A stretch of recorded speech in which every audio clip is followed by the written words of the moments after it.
Una leyenda alimentada por el deseo y la codicia cuenta la historia de una ciudad que resplandecía por sus riquezas, una ciudad hecha de oro, con un cacique dorado. Buenos días, profesor y compañeros. Hoy hablaremos del mito de la ciudad perdida del Dorado.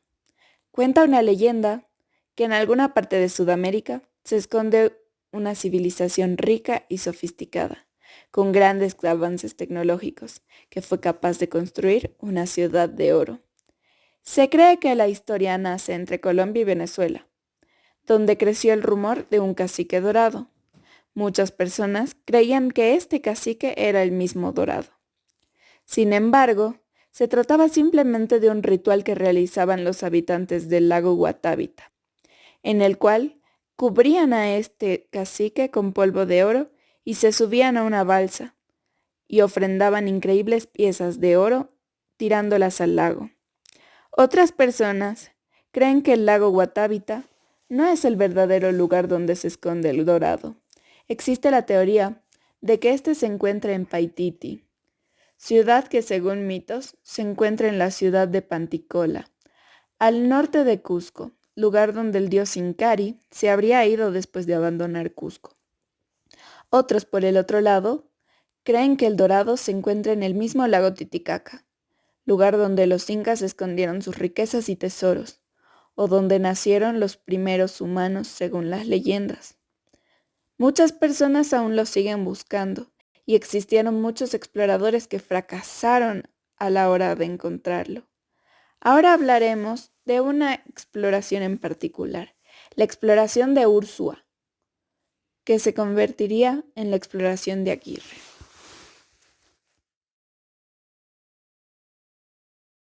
Era de noche y la tripulación del gobernador de don Pedro de Ursúa se encontraba navegando. Entonces se oyó el grito de una mujer. Ursúa le dice que no tema mientras sostiene al murciélago, quien parece ser la causa de su grito, y lo lanza al agua para que después se lo coman. Inés, la mujer que gritó, le pide a Ursúa que la bese, pero éste le dice que mejor duerma. Por otra parte, Aguirre se encontraba escuchando a los tripulantes, quienes se quejaban de Ursúa, porque solo se la pasaba con Inés y no encontraban el dorado. Entonces Aguirre propone matarlo. Y aunque al inicio todos se quedan en silencio, lo apoyan, exigiendo que don Fernando de Guzmán sea el general y cabeza de todos. Iban a matar a Ursúa al día siguiente. Al llegar a tierra americana se encontraron con los indígenas, y Ursúa ordenó desembarcar para instalarse en la aldea unos días y así reparar la nave. Resulta que los indígenas ya habían sido conquistados y al llegar la noche, Aguirre con el resto de la tripulación acorralaron a Ursúa. Entonces Aguirre le clava su espada en el pecho y posteriormente el resto de la tripulación hace lo mismo, matándolo. Luego se encuentran con Juan de Vargas, el fiel teniente general de Ursúa, y también lo matan. Aguirre le pidió al fraile Nat que rece a los muertos, y le dice a don Fernando que será su maese de campo a menos que dicte lo contrario. Y en medio de cantos y celebración, un viejo gritó que había visto un fantasma, el fantasma del gobernador Ursúa. Pero Aguirre no le cree y por lo tanto lo echa al río. Después, en su viaje ya se les había acabado todo lo que tenían de comer, así que van en busca de comida hasta encontrar un bohío abandonado, donde fueron atacados por los indios. En ese ataque sale herido Antoñico y estaba muy mal, por lo que pide que lo lleven al país Omaguas, donde se dice que vive un rey 1000 veces más rico que Atahualpa y que se llama El Dorado. En aquel país todo era raro. Cuando tú querías subir, tenías que bajar, y si te ibas para adelante aparecías atrás. Esto lo desmiente el antiguo sirviente del rey de España, que dice que Omagua solo es una fábula y que en realidad no existe, por lo que les promete la libertad y el hecho de que volverán a Perú y levantarán justicia. Más tarde nombran a Fernando de Guzmán rey de Perú y Chile. Lo que Aguirre no sabía era que Salduendo quería matarlo y que el rey estaba de acuerdo. En ese ataque quien termina muerto es Salduendo, y también asesinaron a doña Inés. Cuando llegan donde los indios, ellos habían profanado la tumba de doña Inés para comérsela, Por lo tanto, van a defenderla y tienen nuevamente una pelea.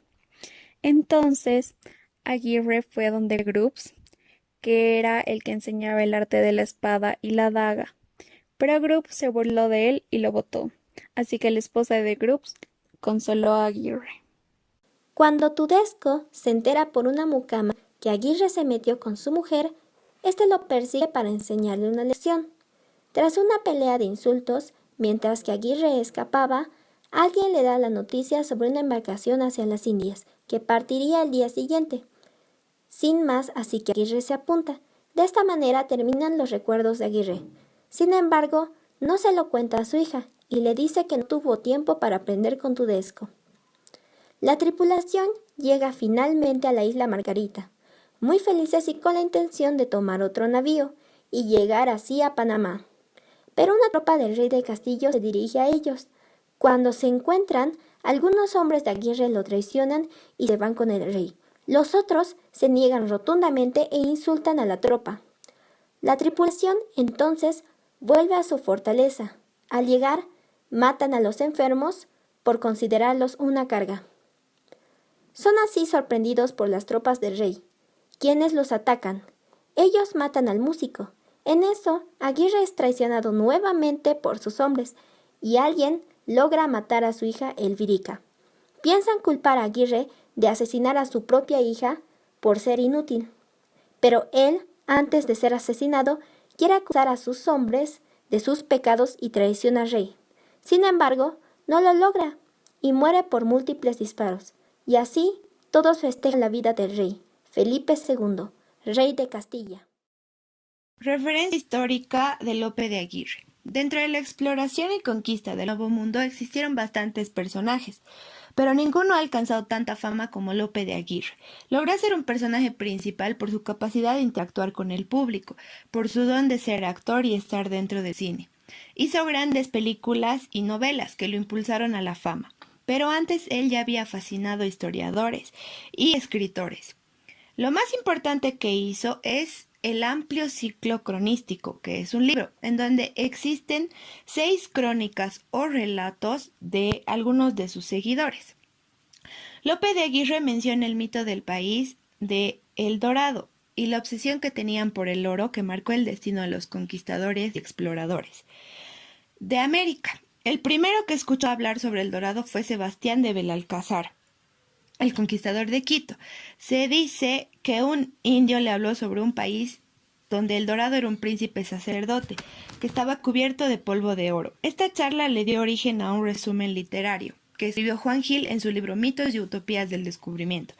Lamentablemente se dice que los indios inventaron toda esta historia para mantener alejados a los conquistadores de sus tierras. Los españoles fueron aumentando detalles, pero estos no surgieron. El mito siguió y a fines del siglo XVI, Antonio de Berrio muestra pruebas de aquello. Existieron muchas variaciones de este mito, pero las más grandes fueron sobre la ubicación, porque muchas personas querían llegar a este país. Don Manuel Centurión envió varias expediciones en búsqueda del Cerro del Dorado. El final del mito fue hecho por Antonio de la Torre en 1783. Juan Gil describe este final en su obra. Francisco de Orellana emprendió una expedición en 1542 que conquista y recorre por primera vez el río Marañón. Después de 20 años, Pedro de Ursúa junto a Lope de Aguirre continuaron con dicha expedición.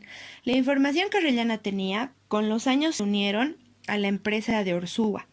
Esta información fue traída por un grupo de indios del Brasil. Así fue que la primera expedición de Ursúa fue organizada en el Perú en búsqueda del Dorado. Es así como Pedro de Ursúa adquirió experiencia en aventuras de este tipo. En 1550 se solicitó autorización a la Audiencia de Nueva Granada para la expedición a El Dorado. Esta no aprobó la expedición ya que querían la pacificación con los indios musos. En 1556 estuvo en Panamá, donde por encargo del Marqués Cañete reprimió la sublevación de los negros y marrones. En 1558 Ursúa regresó al Perú triunfador. Meses más tarde se volvió gobernador y capitán general del río Marañón y se le otorga la conquista del Dorado.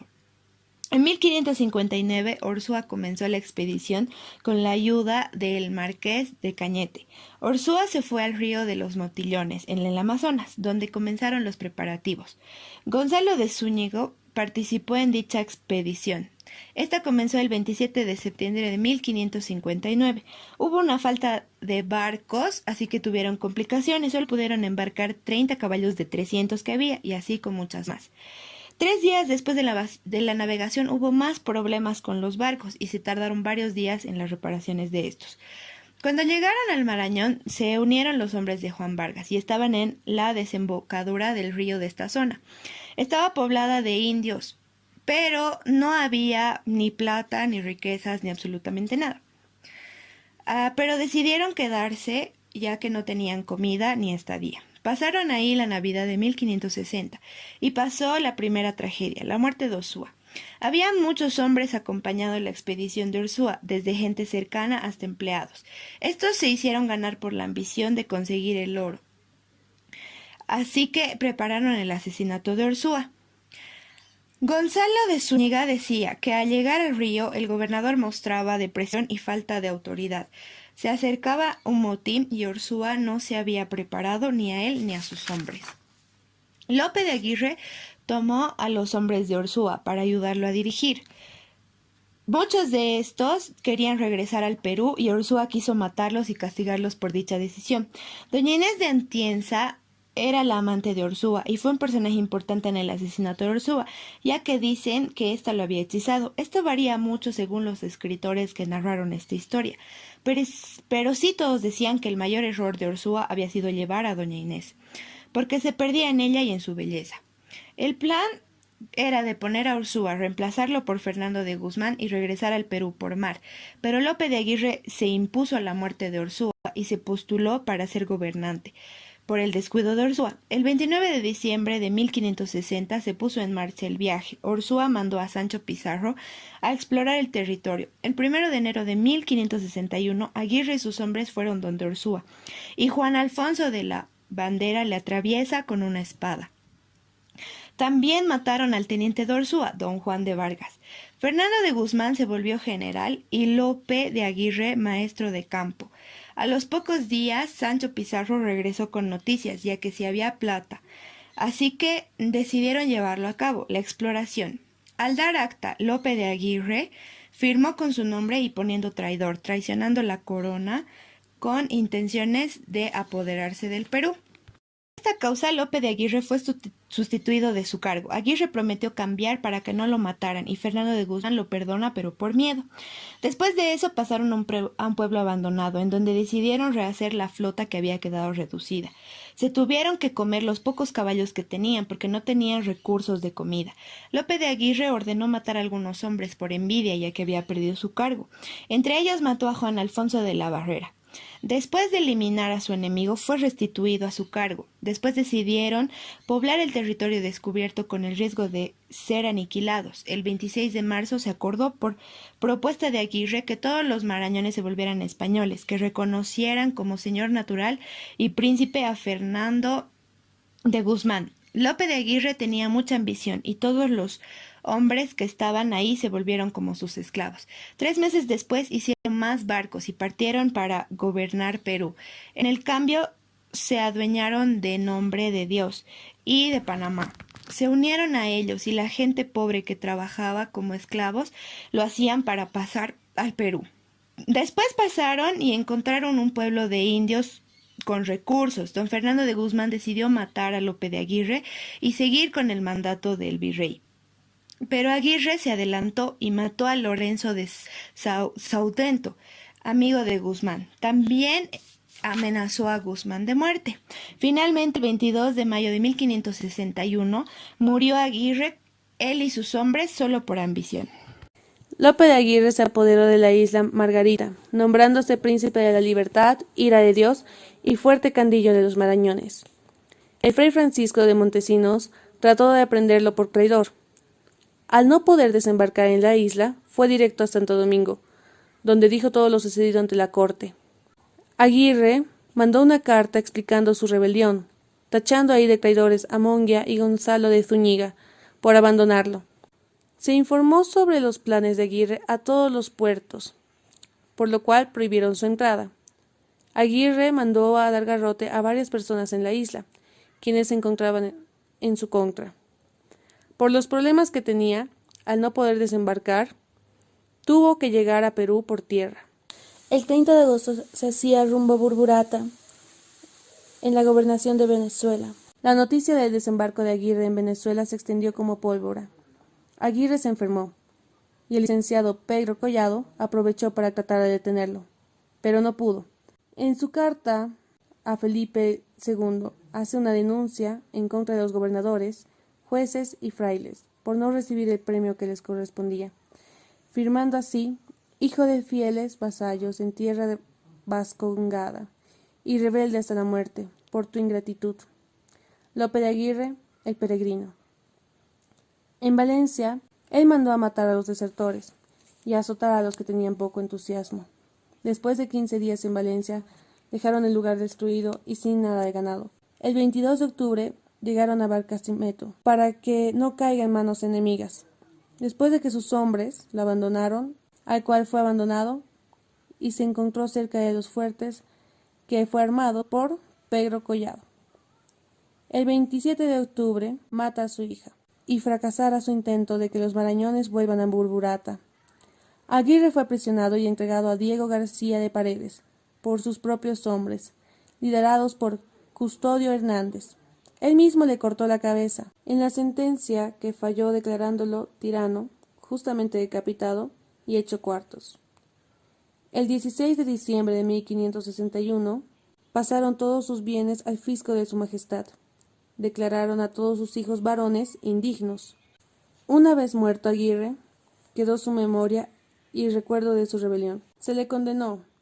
Los marañones fueron desterrados a España y otros condenados a muerte. El 6 de noviembre de 1561 se le dio la facultad al licenciado Bernaldez de perdonar a la gente u soldados que se pasaron a su servicio. Los que tuvieron peor fueron los que pusieron sus firmas en los papeles que decía que Fernando de Guzmán era príncipe de Perú y tierra firme. Ellos, en sus relatos, para así defenderse, describieron a Aguirre como un hombre cruel y sanguinario, contando y describiendo lo que hacía en contra del rey. En las cartas dirigidas hacia el rey Felipe II, Aguirre hablaba de la forma de ver al rey y a sus hombres, los frailes, gobernadores, etc., por no ser justos y premiarlo, explicando su rebelión. También contó anécdotas sobre su viaje. Los cargos contra Lope de Aguirre fueron puestos el 16 de diciembre de 1561, los cuales fueron asesinato a su teniente general, a otros oficiales, por poner el título de príncipe a don Fernando de Guzmán, para posteriormente matarlo, el apoderamiento de la isla Margarita, el asesinato de don Juan de Villagrano, el romance de Lope de Aguirre. La muerte de muchos fue causada por este traidor. Mató a Pedro de Ursúa, gobernador del Dorado, su teniente don Juan, y a don Fernando, el príncipe. Mató a frailes y a mujeres. No perdonó a ninguno, y a más de 20 de sus hombres. La destrucción de Nueva Granada, Burburata, Valencia y de Barquisimeto, hasta que él fue vencido.